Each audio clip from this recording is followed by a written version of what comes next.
guys, it's Bailey with Tea and Nursery. I was going to show y'all a video of our pink primrose.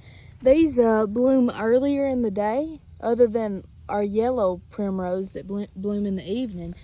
And it's pretty early here and they're blooming and they're beautiful. Look at them. These would be beautiful planted up a walkway. Oh, look.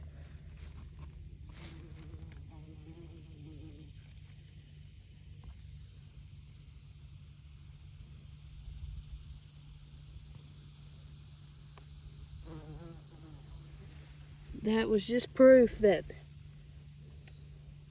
wildflowers are detrimental to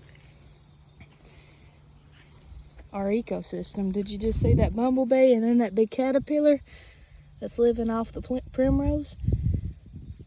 I don't know what that caterpillar will turn out to be, but it looked like it's going to be a moth.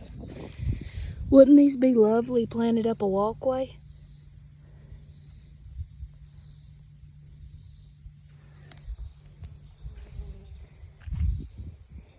They're hardy and very resilient, and they'll come back year after year for you.